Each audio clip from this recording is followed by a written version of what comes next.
Dios me lo bendiga, mis queridos hermanos en Cristo y todas las personas que nos están sintonizando en este momento. Para mí es un honor poder compartir con ustedes la palabra del Señor. El día de hoy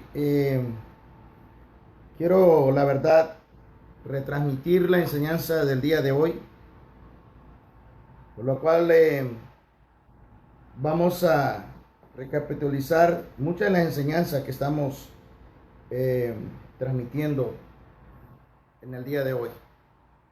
Creo que es muy importante que las personas me puedan escuchar de una manera más clara. Le quiero pedir disculpas, la verdad es algo fuera de nuestro control, por la cual no se pudo transmitir de manera concreta. Ayer probamos los aparatos, todo estaba trabajando bien. El día de hoy, totalmente hasta este momento, que aquí son más de las 7 de la noche, la computadora está totalmente que no quiere reaccionar. Así de que pues vamos a mirar y seguir adelante transmitiendo como lo hacemos los viernes. Quiero poner un canto. Quiero ver si se escucha correctamente. Aquí son más de las 7. Sí. Así que acabo de escuchar mi propia voz, así que vamos a poner un canto para poder entrar en lo que Dios quiere que nosotros hagamos en este día. Le quiero dar las gracias a cada uno de ustedes por su paciencia. Espero de que pueda recibir de parte de Dios, porque sé que la parte de la administración el Señor puso en mí, que va a haber algo sobrenatural y algo poderoso durante la administración. Cadenas se van a romper, cosas que no sucedió en la mañana, pero la unción estaba ahí, la presencia, todo lo que es la adoración. Así de que vamos a poner este canto, pero vamos a orar primero, como lo hacemos siempre cuando vamos a dar un estudio bíblico. Padre, venimos ante tu presencia, Señor, dándote toda la gloria y la honra. Presento, Señor, a cada persona, cada hogar, cada líder, cada persona, Señor, que está, Señor, ante tu presencia, ante el cielo y la tierra como testigo de la palabra, Señor, que hoy se va a transmitir y se va a dar. Padre, en el nombre de Jesús, venimos atando, Señor, los elementos que se mueven en los aires, en la tierra, o a la tierra, en el universo. Todo aquel elemento, Padre, que se han unido, Señor, a la oscuridad. Hoy lo atamos en el nombre de Jesús. Declarando, Padre, que tus ángeles ahora se posicionen en cada lugar que le corresponde. Desenvainando su espada de gloria, de luz y de fuego. Padre, en el nombre de Jesús te doy las gracias. Que tu nombre será exaltado, Señor. Y Jesucristo será glorificado. No solamente en nuestra vida, sino a través de esta enseñanza. Te doy las gracias que hogares, Señor, serán transformados. Oh Padre Santo, cónyuges que no quieren conocer de ti hoy, Señor, hoy comenzarán a recibir, Señor, su liberación. Te doy toda la gloria y la honra. Atamos, Señor, todo acto de brujería, hechicería, maldición, conjuros. Que se levante, Padre, que esta palabra no se transmita. Hoy declaro que son atados, suprimidos, anulados. En el nombre de Jesús. Padre Santo, hoy declaro que tus ángeles de gloria, de impacto, entren en cada hogar, ministran a cada persona. Desde el momento que comenzamos, Señor, a transmitir tu palabra, Señor, hoy declaro sanidad. Sanidad de cada, Señor, achaque, de cada enfermedad que esté, Señor, atacando el cuerpo de mis hermanos. De cualquier tipo de enfermedad, Señor, hoy declaro sanidad completa. Restauración mental, moral y espiritual. En el nombre de Jesús. Te doy toda la gloria y la honra, Padre eterno, por lo que tú, Señor, estás haciendo en nuestras vidas. En el nombre de Jesús de Nazaret. Gracias, Señor. Sí, Señor, tú lo harás otra vez. Lo hiciste una vez, Señor. Lo seguirás haciendo una y otra vez. Oh, exaltamos, Señor, tu nombre, Espíritu de Dios. Te invitamos en esta reunión. Sí, Señor. Pensé que caería hoy, mas nunca me has fallado. fallado, oh Señor. La espera termina. Sé que has vencido ya. Nunca me has fallado, Dios.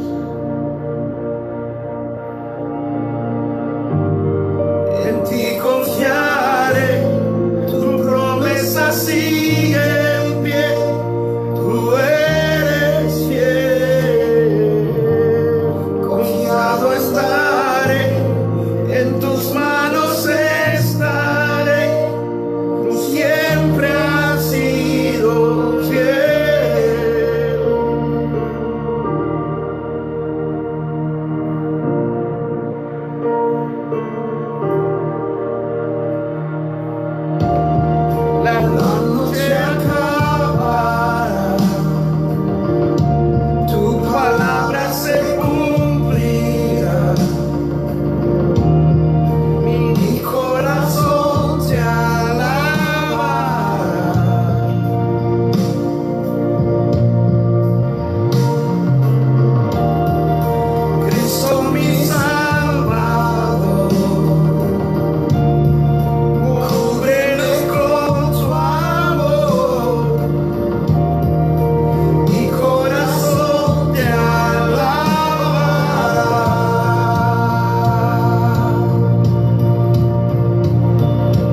Oh Señor, te damos toda la gloria y la honra en el nombre de Jesús de Nazaret. Aleluya. Bueno, los invito a que cada uno pueda tomar su lugar de confort para escuchar esta palabra ahí en sus casas. Le agradezco porque sé que en algunos lugares ya es 11 de la noche, casi medianoche, en muchos lugares, otros de madrugada. Pero quiero traer esta palabra que yo sé que es muy importante, que lo pueda nosotros entenderlo. En la magnitud que el Señor me lo puso en mi corazón, le estaba explicando esta mañana de que la escritura que vamos a comenzar a hablar ahora, por una obvia razón, el Espíritu Santo no me lo hizo recordar el día del viernes con la enseñanza que estábamos dando. Y el Señor comenzó a ministrarme desde que ahora estaba de madrugada. No me podía dormir, desde las 4 de la mañana estaba dando vuelta y vuelta y el Señor ministrando mi espíritu con todas las cosas que iba a hablar ahora. Así de que sabemos de que el Señor va a comenzar a romper muchos esquemas y paradigmas que ha venido deteniendo en nuestra vida espiritual. A veces nosotros escuchamos tantas enseñanzas, escuchamos tanta revelación, pero que hay detalles que a veces se nos pasan. O el Señor nos tiene que estar hablando, como dice la Escritura. Dios nos viene hablando de muchas maneras y muchas formas. ¿Por qué? Porque somos humanos. Hay mucha imperfección, todavía hay muchas cosas que nosotros no captamos, pero lo captamos de una u otra manera. Así que vamos a que me acompañen por favor al libro de Mateo. En el libro de Mateo capítulo 4, vamos a entrar en lo que es la revelación de la palabra. Le doy la gracia a Dios, a todas las personas que están con un deseo de oír la voz de Dios, a todos los hermanos que están en México, hermana Yolanda que está, yo sé, allá en frontera con Estados Unidos, a todos los que nos están viendo en Chile, Panamá, y Estados Unidos y todo lo que es Australia, Suiza. Así que a todos buenas tardes, a algunos buenas noches, a otros buenos días. Así de que el libro de Mateo, capítulo 4, sabemos que el libro de Mateo fue dirigido a los judíos para declarar que quién era el Señor. El Señor era no solamente el Mesías, sino era el Rey. Para eso fue Mateo. Mateo fue dirigida para declarar que Jesús era el verdadero Rey, el descendiente de David. Así que vamos a entrar de lleno y vamos a mirar el versículo 1. Mateo 4:1, y me voy a enfocar solamente hasta la parte donde dice del Espíritu, pero lo voy a leer todo para que entiendan lo que voy a hablar. Entonces, Jesús fue llevado por su propia alma al desierto. ¿Verdad que no dice así? No dice que fue llevado por su propia inspiración y sus propios motivos. No dice que Jesús fue llevado al desierto por tratar de demostrar que él iba a ser el Mesías, por tratar de demostrar que él tenía un liderazgo, por tratar de querer imponer tal vez alguna dictadura espiritual o demostrarle a los fariseos que él tenía la verdad. No dice la Escritura que fue movido por algún motivo emocional o egoísta. La Biblia dice que él fue llevado por el Espíritu. ¿Cuándo? Después que fue bautizado en agua. Después que el Señor le habló y le dijo, este es mi Hijo amado. Vino el Espíritu Santo. Y esa era una señal para Juan el Bautista que Jesús era el verdadero Mesías. Era el Rey, su mismo primo. Porque él no sabía que Jesús, siendo su primo, era el Rey de Reyes, Señor de Señores. Era el Cordero que venía a dar su vida por todos. Así de que hoy quiero traer esta palabra. Dice la Escritura entonces que Jesús fue llevado por el Espíritu al desierto. Entonces, mi pregunta aquí es, ¿cómo es que Jesús, cuando era niño, él decidió desobedecer a sus padres, quedarse en el templo 3 días y 3 noches, por lo cual anduvieron buscando por tanto tiempo y sus padres lo regañaron? Sus padres carnales, a los cuales Dios le había dado el cargo de cuidarlo. Sin embargo, la Escritura dice que Jesús regresó con ellos y se tuvo que someter en obediencia en todo a José y a María. Dios, siendo Dios hecho hombre, tuvo que aprender obediencia. Pero mi punto no es tanto la obediencia como su alma que tenía que aprender a obedecer, sino era la condición de su espíritu, el espíritu de Jesús, el espíritu de su cuerpo humano. Recuerde que Jesús tenía un cuerpo humano, tenía un espíritu humano también.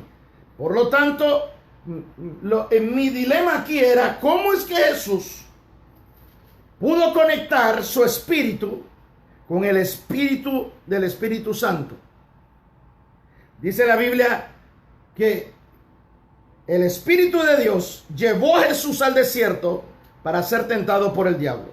Como expliqué en la mañana, el Señor llevó el Espíritu Santo, que es el Espíritu del Hijo.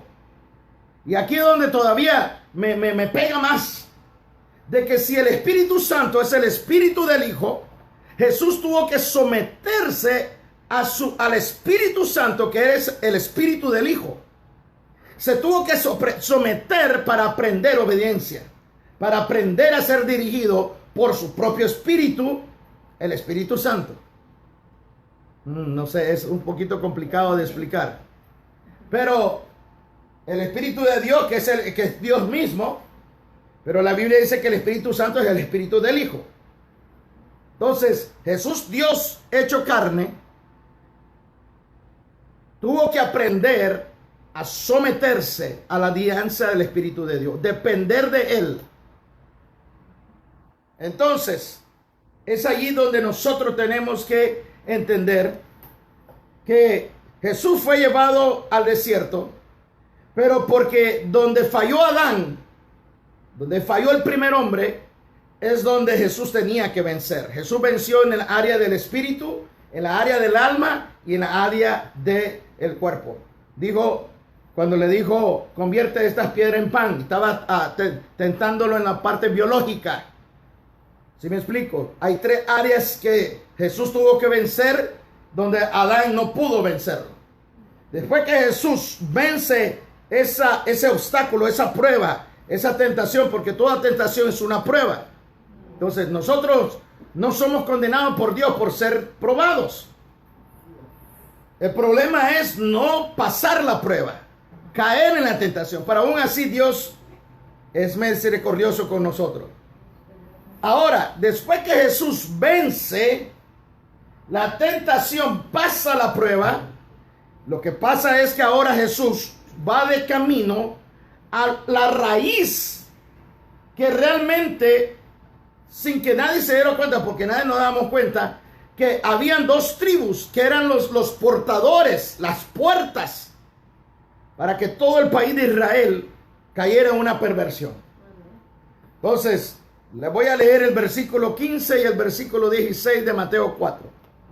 Dice la Escritura: tierra de Zabulón y tierra de Neftalí, camino del mar, al otro lado del Jordán, Galilea de los gentiles. Ahí todavía hay una revelación y un código tremendo. El pueblo asentado en tinieblas. El pueblo asentado en tinieblas. En otras palabras, este pueblo tenía un fundamento y una raíz en las tinieblas. Wow. Vio una luz, o una gran luz. Y dice, y los asentados, los que se fundaron en región de sombra de muerte, luz les resplandeció. ¿Qué fue lo que motivó a Neftalí, a Zabulón, ir a las regiones donde supuestamente era la región más rica en minerales y otras cosas, pero que estaban atraídas a todo lo que era demonio y todo lo que era la perversión? Era una área donde dice asentado en regiones de sombra de muerte y región de tinieblas. Entonces Jesús, después de ser probado, llevado por el Espíritu, siendo direccionado su espíritu humano, por el Espíritu de Dios, es redireccionado a la tierra de Neftalí, a la tierra de Zabulón. ¿Para qué? Para ir a la raíz de donde comenzó toda la perversión de Israel, sin que nosotros comenzamos a mirar de Josué y leímos de otras partes de la Biblia de desobediencia. Pero Neftalí y Zabulón tienen algo en especial que es lo que nosotros vamos a descubrir ahora. La palabra Zabulón significa morada. Viene de una palabra griega que significa morada, significa casa, significa hogar, significa habitación. Entonces, cada vez que nosotros escuchemos en esta enseñanza, Zabulón está hablando del hogar, está hablando de la casa, está hablando de familia. Después dice Neftalí. La palabra Neftalí significa el que lucha, el luchador, el que ha peleado y ha perseverado, el luchador. Entonces, viendo en el contexto ahora espiritual, miramos entonces que Zabulón, el hogar, la morada, donde está el fundamento de la habitación de la familia, estaban totalmente en oscuridad, en tinieblas, junto con el luchador. ¿Quién es el luchador de una casa? Se supone que debe de ser la cabeza de la casa, el sacerdote de la casa. Pero ¿cómo están los sacerdotes de la casa el día de hoy? En la sociedad en que estamos ahora, muchos no quieren saber de Dios. Son las mujeres las que están llevando la batuta de todas las cosas de la casa, aún en las cosas espirituales. La mujer es la que va a la iglesia, la mujer es la que intercede, la mujer es la que está siempre orando de rodillas, y el hombre, bien y gloria a Dios. Ni siquiera gloria a Dios, porque a muchos ni siquiera quieren saber nada de Dios. Otros son cristianos, conocen de Dios, pero no quieren someterse. ¿Por qué razón? Porque la seducción, la carne atrae más que buscar de Dios. Y la que siente la responsabilidad del hogar, y es ahí donde entran lo que es la competencia de poder. Porque como el hombre ha cedido su posición de líder, la mujer ahora se ha levantado como líder, y eso es donde ahora hay un choque de poder a poder. Oh Dios, eso no lo dije en la mañana. Yo le digo, yo no fluyo igual cuando vuelvo a repetir algo. Ahí es donde está el choque de, amén, de desavenencias. Ahora, fíjese bien. Dice aquí, camino al mar. Cuando dice camino al mar, está hablando de otra cosa. La palabra camino al mar viene de una palabra que significa, este será el modo de conducta. En otras palabras, las tinieblas organizaron un plan cómo Israel iba a hacer su conducta desde el momento que entran a la tierra prometida. Y desde Zabulón y Neftalí comenzó todo como diciendo, debajo de la mesa, sin que Josué y los jueces de Israel se dieran cuenta dónde es que el diablo había metido su cizaña para pervertir a Israel. Nosotros nos enfocamos en Jericó y en la familia que se robó los lingotes de oro, el manto babilónico. ¿Sí me explico? Pero el diablo había fraguado algo sobrenatural usando a la tribu de Neftalí y de Zabulón, también la tribu de Dan, la de Rubén, pero eso ya son otros temas. Entonces, el Señor va camino a estas ciudades donde su conducta está regida, está modificada por tinieblas y por la sombra de muerte.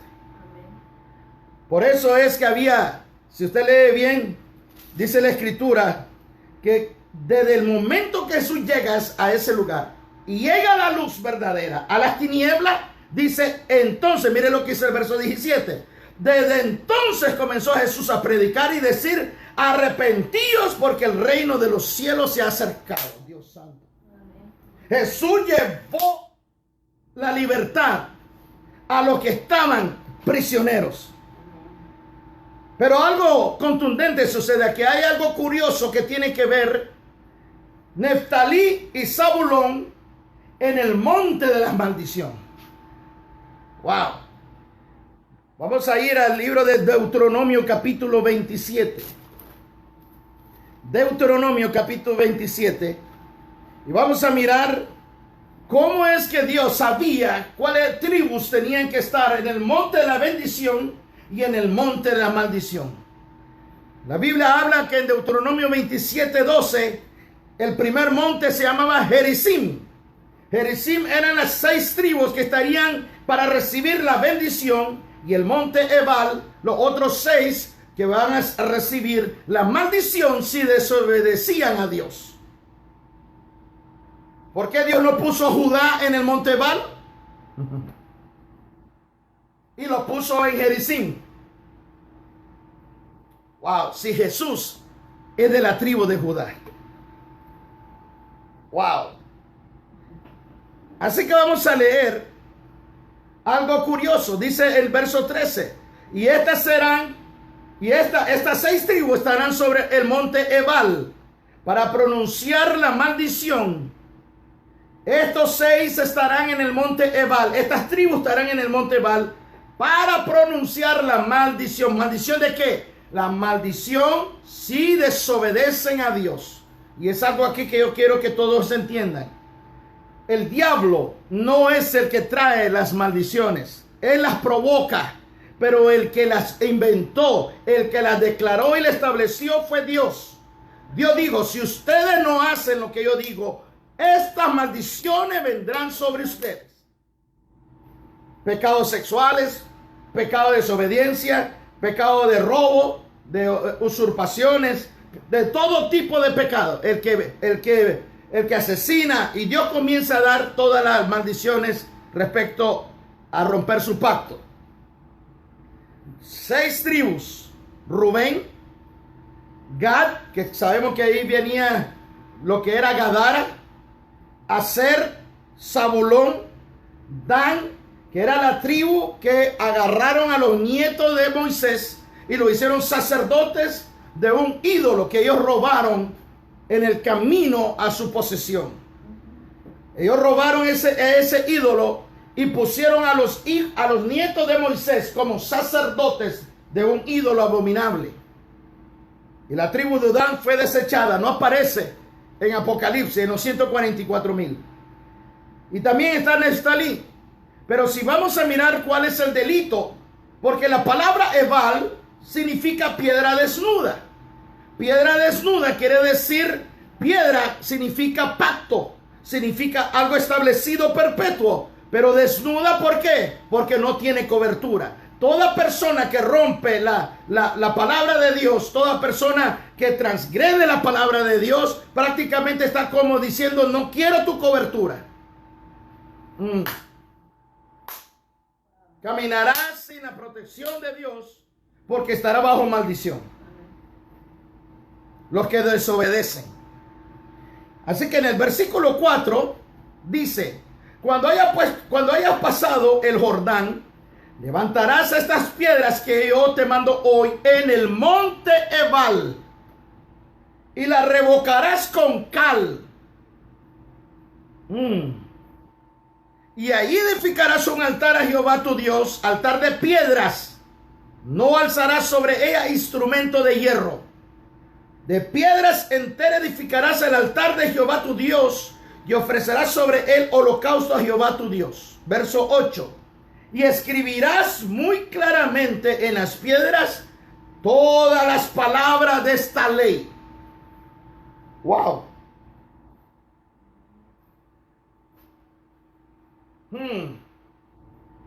Dios dice, quiero que establezcan un altar de piedras en el monte Ebal. La van a cubrir con cal, pero no pondrán, dice, ningún hierro. En otras palabras, ustedes van a escribir mis mandamientos, no con cincel y hierro, sino con el puro dedo. ¿Por qué? Para eso lo van a cubrir con la cal, para escribir los mandamientos de Dios con cal, en la cal cubierta. Pero Ebal significa piedra desnuda. Wow. Aquí hay algo más profundo que todavía mi espíritu está tratando de percibir. Gerizim significa hacha. Gerizim quiere decir que va a la raíz. Va a ser el trabajador. Va a ser el obrero. El que va a edificar. Gerizim significa el hacha. 6 que estarán en el monte de la bendición. En el monte de la hacha. Los que van a edificar. Y 6 estarán donde estará la maldición, donde que si desobedecen no tendrán cobertura. Wow. Uno edifica y el otro quedará totalmente sin cobertura ninguna. ¿Por qué hay creyentes que no pueden accionar en lo que Dios le ha dado? ¿Será que habrán cristianos, por decirlo así? Yo quiero que todos los que me están escuchando pudieran responderme. Habrán cristianos que todavía estén en prisiones de oscuridad, pero no en el alma, sino en su espíritu.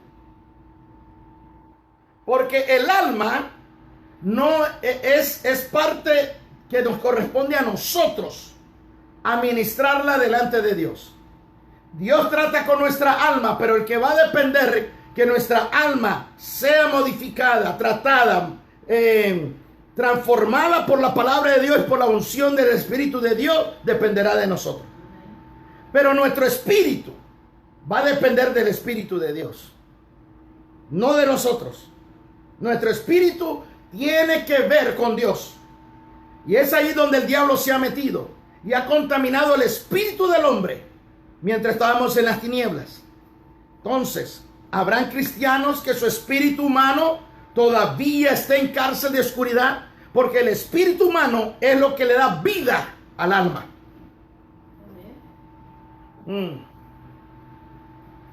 Yo creo que habemos muchos cristianos que estamos operando más en el poder del alma, haciendo creer que estamos caminando en la unción de Dios y estamos caminando en una unción personal, imitando como que fuera la unción del Espíritu Santo, pero no hay transformación. Si viene del Espíritu de Dios, que está unido a nuestro espíritu, tiene que haber un cambio y una transformación. Pero muchos nos estamos moviendo más en el alma. Así de que habrá creyentes entonces que estén prisioneros y que no pueden salir, donde la lucha del alma se le hace tan fuerte, la lucha con su mente, con las emociones y con la voluntad. Es tanto esa lucha, ese trajín entre las emociones, entre la mente, entre mi voluntad, si decido o no decido, cuando nuestro espíritu humano está todavía en una prisión. Vamos a mirar entonces cómo es que Jesús, siendo humano, pudo él levantar su espíritu a tal magnitud de que era dirigido por el Espíritu de Dios de tal manera que era un impacto donde Jesús iba. Sabía qué decir, qué hablar, cómo accionar y qué es lo que miraba en el futuro. ¿Por qué? Porque estaba sometido al Espíritu de Dios. Sabía cuándo hablar y cuándo no hablar. Entonces, vamos a ir a Isaías 61 y vamos a mirar aquí algo sobrenatural. Isaías 61. En el libro de Isaías 61, yo sé que muchos ya se lo saben, que habla de acerca, y el Espíritu de Dios está sobre mí, pero hemos fallado. Una palabra que está aquí encerrada en este versículo y que lo vamos ahora a descubrir. Dice así Isaías 61 versículo 1: el Espíritu de Jehová el Señor está sobre mí, porque me ungió Jehová y me ha enviado a predicar buenas nuevas a los abatidos, a vendar a los quebrantados de corazón, a publicar libertad a los cautivos. Y aquí donde viene la palabra que Dios quiere ministrarnos. Habrá cristianos que estén todavía prisioneros, presos en sus espíritus humanos, que no quieren activarse, que no pueden mover en el mover de Dios, porque todavía están encerrados en una prisión. Aquí dice: y a los presos apertura de cárcel, A los presos, apertura de cárcel. Lo voy a volver a leer. El Espíritu de Jehová, dice el Señor, está sobre mí, porque me ungió Jehová y me ha enviado a predicar buenas nuevas a los abatidos, a vendar a los quebrantados de corazón, a publicar libertad a los cautivos, pero a los presos, apertura de cárcel. Jesús llegó a la tierra de Neftalí, a la tierra del hogar, a la tierra donde está el luchador, que el luchador estaba atado. El hombre de la casa, el sacerdote del hogar, estaba amarrado, estaba totalmente incapacitado.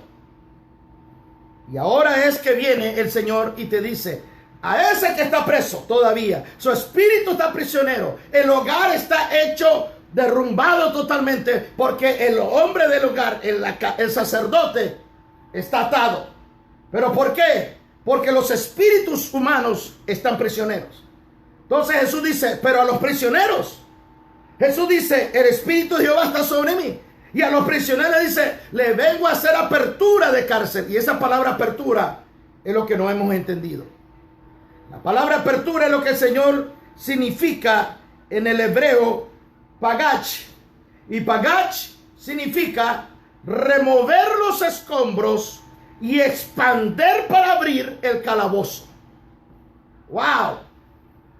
Remover los escombros para expander y abrir el calabozo.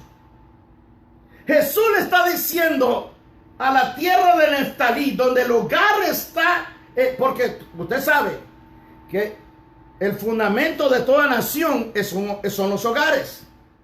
Para que una iglesia sea sana, necesita familias sanas, necesita familias fuertes. Para que una iglesia sea una iglesia espiritual, en guerra espiritual, la familia tiene que ser familias que también sean guerreros espirituales. No hay otra.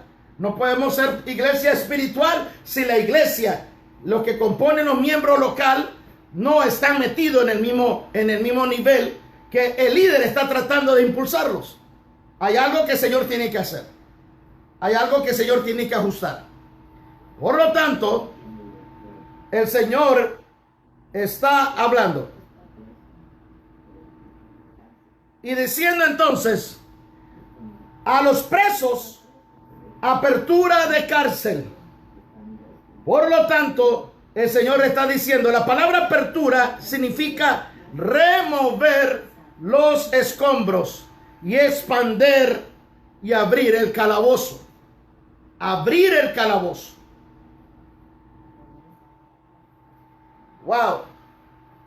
Yo quisiera entender por qué nosotros los cristianos, y no estoy hablando de los que no son cristianos, estoy hablando de los cristianos. A nosotros los cristianos, los que ya tenemos años de ser cristianos, ¿por qué todavía habemos cristianos que nuestro espíritu todavía no está activado en Dios? Nuestro espíritu todavía está clausurado, metido dentro de un calabozo. Y Jesús dice, yo te vengo a decir apertura de cárcel. Pero apertura no es como anunciar algo. No es como una inauguración. Porque nosotros tenemos apertura, ¿no? Cuando va a haber una apertura de un negocio. Nosotros pensamos, no, apertura aquí en el hebreo significa remover los escombros para abrir y expander el calabozo, para que la persona pueda salir como que diga, es que está muy angosto, no puedo salir. Renovar. ¿Sí me explico? Entonces el Señor está diciendo, te estoy abriendo, haciendo espacio para que salga, te estoy quitando los escombros. Amén. Wow. ¿De quién dependerá entonces que el espíritu humano salga? Dependerá del mismo hombre, de nosotros, porque es nuestro espíritu. Nosotros tenemos que decidir si somos protagonistas o seguimos siendo siempre víctimas. Ahí está el meollo. Una mujer abusada seguirá siendo abusada hasta que ella decida dejar de ser abusada. Hasta que ella pare el abuso. Hasta que ella se levante en su dignidad propia como ser humano. O los jóvenes o cualquier persona que está siendo victimizada por un dictador dentro del hogar. O en el trabajo, ¿no? En lo que, ¿sí me explico? ¿Por qué se han levantado revoluciones? ¿Por qué se han levantado guerras en los países? Porque el pueblo se cansa de una dictadura. Y esa dictadura durará hasta que el pueblo decida, ya no más. Exactamente es nuestro espíritu. Pero ¿cómo es que el diablo ha tenido tanto éxito para poder cautivar el espíritu de las personas, que cuando venimos a Cristo, Jesús viene a remover todo y aún así queremos seguir adentro? Porque a Jesús no le podemos echar la culpa que Él no tiene el poder para sacarnos. No, Él ya removió los escombros. Él ya derribó la puerta. Nosotros somos los que tenemos que decidir salir. Así de que, ¿qué es lo que impide que muchos que ya somos salvos, ya somos perdonados, pero aún seguimos adentro de los calabozos espirituales? Y le echamos siempre la culpa al diablo. Ah, es que Satanás, es que de seguro tengo una puerta abierta, una legalidad. No. Hoy vamos a estudiar qué es lo que impide. ¿Cuáles son los dos factores principales que el Señor me mostró a mí? Que no nos dejan a nosotros reaccionar para salir del calabozo. Para que nuestro espíritu esté todavía esclavizado. Nuestro espíritu humano. No el alma, nuestro espíritu humano. Para que se active. Para poder ser, si el viernes pasado, el Señor habló, creo que fue el viernes, que el Señor habló que seamos imitadores de Dios. ¿Cómo vamos a imitar a Dios? Igual como Jesús era. Y Jesús era una persona sensible al mover del Espíritu de Dios. Su espíritu estaba conectado con el Espíritu de Dios. Su alma no estaba en control, era su espíritu. Así que el primer factor que el diablo ha usado para que nuestro espíritu esté siempre encarcelado, esté todo metido, recluido en una esquina, es la intimidación.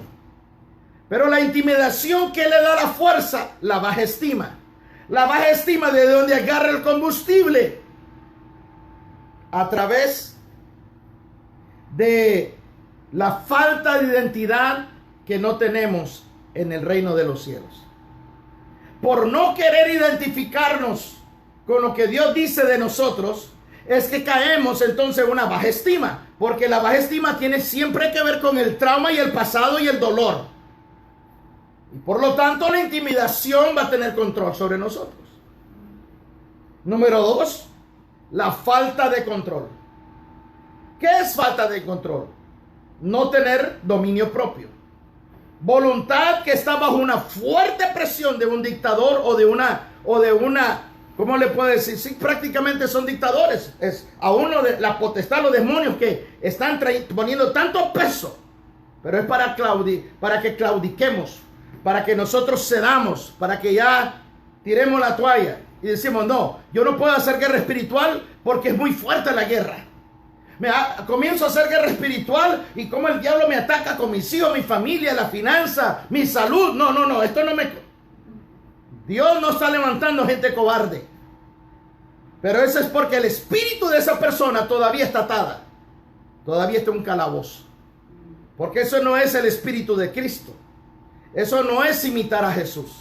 Jesús era uno que iba y confrontaba y echaba demonios por todos lados y sanaba, y donde él iba llevaba la luz. Pero los cristianos de ahora comienzan a entrar en guerra espiritual. A veces me piden, pastor, enséñanos guerra espiritual, y les digo, ok, vamos a hacer guerra espiritual, y cuando comienza el bombardeo, no, esto no es lo que nosotros queríamos. Se levantó el diablo en la iglesia, en los miembros de la iglesia, se levantó en la familia, que de repente se le cruza un carro, el carro se volcó y comienza. No, esto de guerra espiritual no. No, es que el Señor va a permitir que el diablo haga eso para ver hasta dónde realmente estamos en serio nosotros. A ver hasta dónde nosotros estamos decididos para seguir lo que es el reino de los cielos. ¿Cuál es la respuesta de Dios a sus hijos para que salgan de esa esclavitud espiritual y salgan de esos calabozos y su espíritu espíritu comiencen a ser fortalecidos. ¿Quieren oír la respuesta? Vamos a ir a Segunda de Timoteo. Segunda de Timoteo, capítulo 1. Y veremos cuál es la respuesta de Dios para que nuestro espíritu humano sea igual como la de Cristo. Jesús sabía quién era fiel y quién no era fiel. Jesús sabía lo que el hombre pensaba y lo que no pensaba. Jesús sabía lo que el hombre maquinaba porque el Espíritu de Dios se lo revelaba. El Espíritu de Dios está en todos lados, ¿sabe usted? El Espíritu Santo es omnipresente.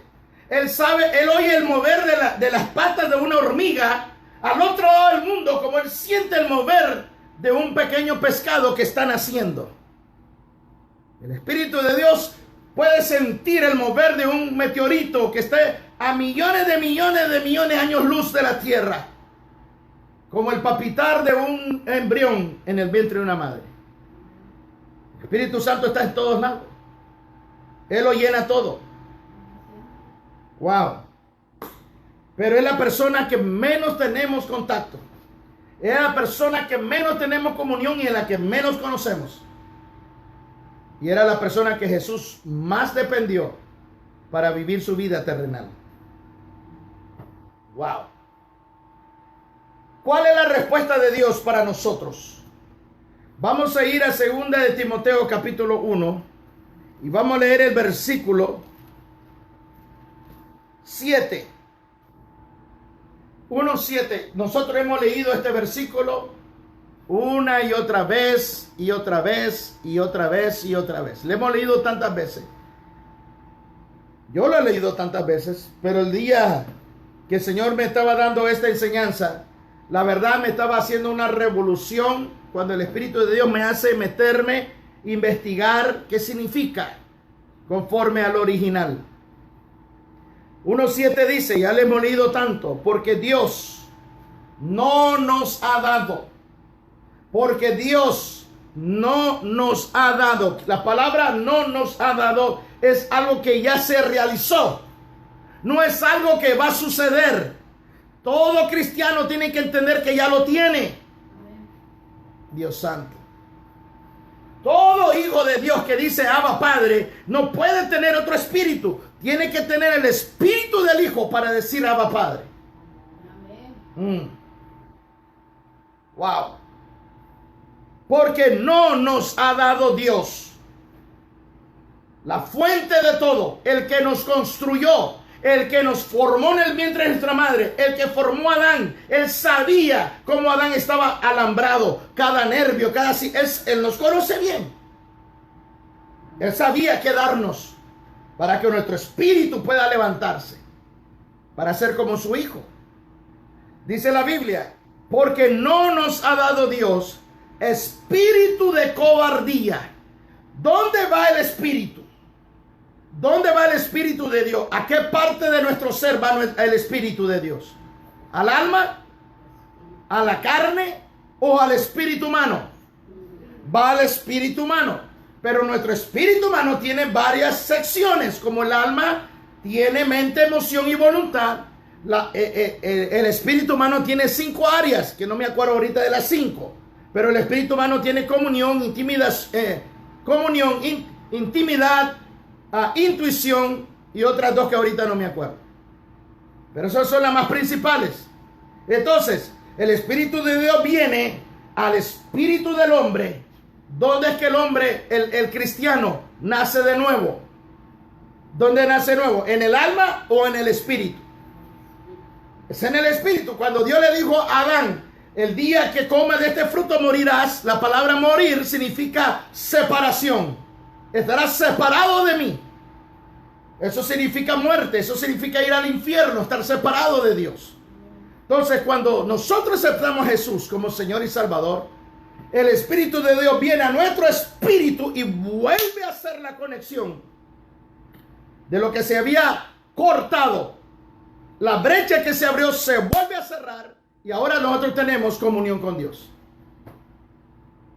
Comunión con Dios en nuestro espíritu. Pero nuestro espíritu humano todavía necesita salir de la iniquidad, porque la iniquidad no está en el alma, la iniquidad está en el espíritu.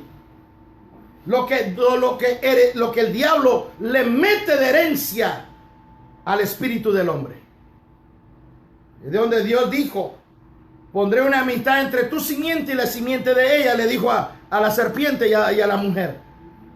¿Cuál era la simiente de Satanás? La herencia que él metió de iniquidad en el espíritu de los. Pero ahora hay un montón de gente diciendo: es que la herencia de Satanás es que Eva tuvo sexo con la culebra, y de ahí donde vienen todos los de Caín.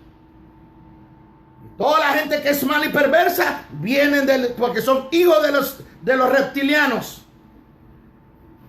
Yo no sé por qué hay gente que no entiende cuando el capítulo 4 de Génesis dice: y conoció Adán a Eva. Conoció experimentó, descubrió el cuerpo de Eva. Oh, Dios mío, ese es otro tema para 24 horas después de ahora. Ahora, ¿qué es lo que Dios está haciendo? Dios está hablándonos a nosotros. ¿Cuáles es los 3 factores que nos va a ayudar a nosotros para desarrollar un espíritu sano, fuerte y eficiente? Nos da 3 cosas que hoy vamos a descubrir. El Señor dice: porque yo no les he dado espíritu de cobardía. Ahora, la palabra cobardía no aparece en el original. En el original escrito en griego es timidez. Yo no te he dado espíritu de timidez. Cobardía, timidez. Viene la palabra de Elía. De Elía significa timidez. Y Dios dice: yo no te he dado un espíritu tímido. Y usted sabe lo que quiere decir una persona tímida. Una persona tímida, una persona que ni siquiera un abrazo, un toque de mano, nadie me toque. ¿Sí me explico? Está siempre... No. Él busca alejarse de los demás. Tiene temor de hablar en público. Tiene una persona tímida.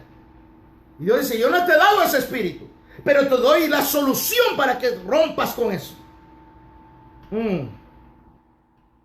Wow. La primera es: no te he dado espíritu de cobardía, sino poder. La palabra poder es la misma palabra dunamis. Dunamis es la misma palabra de Hechos 1:8. Y vendrá sobre ustedes poder de lo alto. Dunamis de lo alto. Dunamis, el poder de Dios para crear cosas sobrenaturales, para modificar y cambiar la estructura humana. Dunamis. El Señor nos ha dado dunamis. Él ya nos dio dunamis. Dios santo. Nuestro espíritu necesita conectarse con esta parte del espíritu de Dios que es dunamis. Tenemos que entrar, pero si seguimos queriendo estar adentro del calabozo, no podemos entrar y tener contacto. Tenemos que decidir salir del calabozo. Dunamis. Después dice amor ágape. La palabra amor dice: no te he dado espíritu de timidez, sino poder, dunamis, y amor. Esta palabra amor viene del original ágape. Pero ágape, yo siempre había entendido que significa el amor incondicional de Dios. O sea, un amor incondicional, un amor que no tiene preferencia. ¿Sí me explico? Un amor que no tiene condiciones, no tiene límite. Su amor es eterno. Pero escarbando más, el Espíritu de Dios me hizo ver que el amor de Dios no solamente es un amor incondicional. La palabra ágape viene de una palabra griega que significa enfocado en preferencia. En otras palabras, Dios es un Dios predilecto, que Él sabe cuáles son las preferencias mejores. Wow, Dios, no sé cómo explicarlo. Ágape significa enfocado en preferencia, pero preferencia ¿de qué? De la voluntad de Dios, de lo que Dios prefiere en nuestra vida, de lo que Dios quiere, no en mi egoísmo almático. Entonces, ¿qué es amor? Es entender el mover de Dios en cuáles son las preferencias que a Él le agrada para que yo actúe en ellas. Wow. Perdona a tu enemigo. Al que te maldice, bendícelo. Al que te dio tanta lata y oprobio, dale un vaso de agua cuando te pida agua.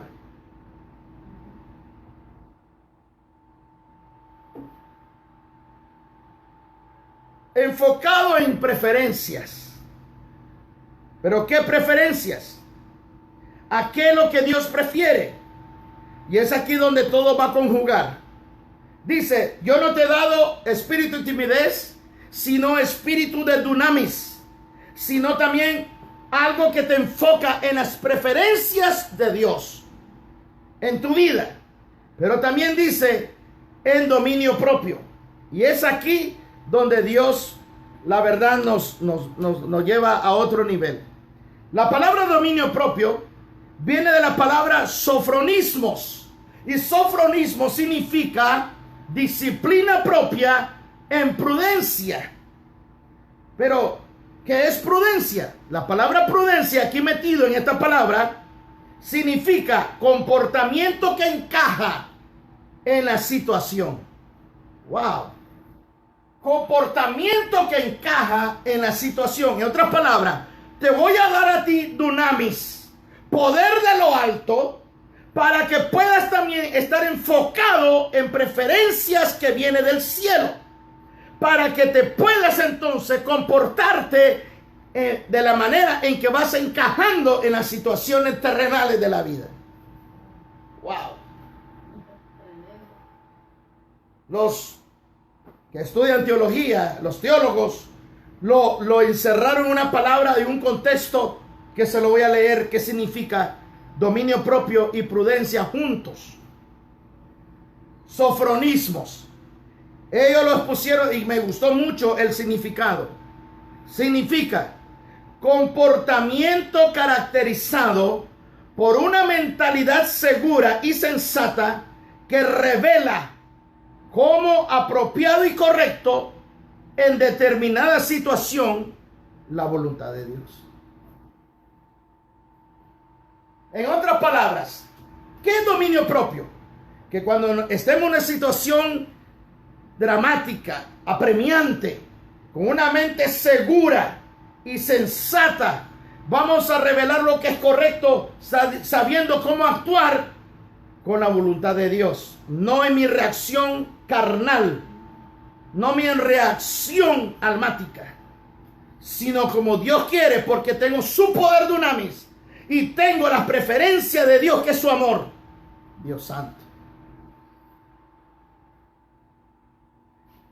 Yo creo que aquí es donde nosotros no hemos podido encajar y entender a Dios, porque no entendemos cómo fluir en el río del dunamis para saber cómo navegar en las preferencias de Dios, para poder saber cómo conducirnos cuando entremos en una situación como cuando hay una cascada y hay esos ríos de agua blanca que le llaman, que usted tiene que saber cómo navegar.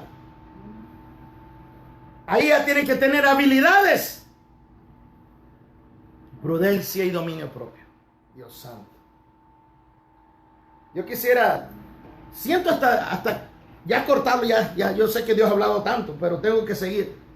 Siga. Está bueno. La escritura dice que Dios es nuestro creador. Él fue el que nos formó. Él fue el que nos hizo. Él nos dio espíritu, ¿sí o no? Él conoce nuestro espíritu. Entonces, ¿en dónde es que Dios quiere que nosotros aprendamos a desarrollar nuestro espíritu? En la área del espíritu, no en el alma. Lo del alma dependerá de mí. Lo del alma dependerá que yo cambie mi manera de pensar. Que mi voluntad tiene que aprender a ser redirigido, redireccionado por Dios, por la palabra. Pero yo soy el que tengo que decidir. Pero mis emociones tienen que ver con mis pensamientos. Mis emociones, sean buenas o sean malas, depende de mí cómo yo reacciono. Y es aquí donde nosotros hemos caído en confundir cuando es alma y cuando es espíritu. Cuando es mi espíritu humano o cuando es el alma el que está actuando. Y es aquí donde entramos en el dilema entre lo que Dios quiere con el creyente. Recordemos que nuestra alma siempre está siendo redireccionada por Dios, por su palabra y por el Espíritu. Nosotros somos los que tenemos que someter el alma a las cosas de Dios. Rendirlo a sus pies todos los días, ¿sí o no? Todos los días que nos levantamos, todos los días decidimos seguir amando a esa persona que está al lado nuestro. A nuestro cónyuge. Porque es un desafío de todos los días. ¿Sí o no? Hay personas que tienen 40 años, después que se divorcian, dice, yo nunca la conocí completamente. O yo nunca lo conocí. Yo no sabía cómo él, ahora cómo está actuando. Eso nunca lo vi después de 40 años de casados. Wow, 40 años y nunca lo conoció.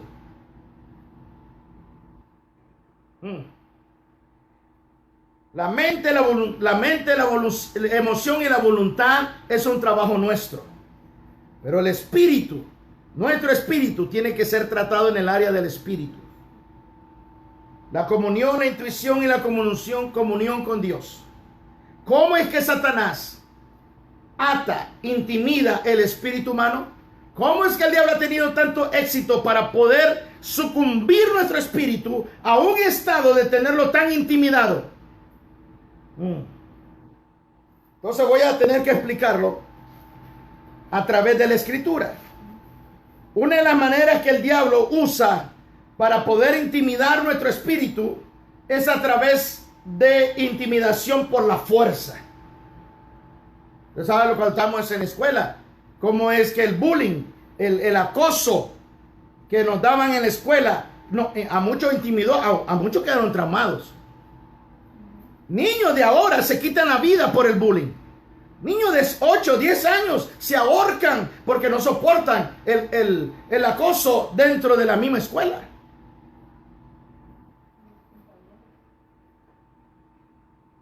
Vamos a leer Proverbios. El segundo punto que el diablo usa para poder marchitar, aplastar el espíritu humano, no solamente la intimidación, sino todo lo que tiene que ver con dolor, traumas y acoso a través de los traumas sexuales. Porque así somos, así nacimos. Estamos formados así. Entonces es lo que el diablo más usa desde niño. Un manoseo, un toque, un abuso. Todo viene a través de estas dos áreas. Intimidación y acoso sexual o abuso sexual. Que trae daño emocional, espiritual y físico en cada persona. Hay hombres que son tan machistas, tan prepotentes, tan controladores, pero si usted realmente mira, son personas que fueron abusadas, trituradas emocionalmente desde que eran niños. Bueno, vamos a ir a Proverbios capítulo 7. Le voy a leer conforme a la escritura qué es lo que Dios dice, cómo es que el pecado sexual puede atrapar el espíritu del hombre en regiones de cautividad. Proverbios capítulo 7, versículos 26 y 27.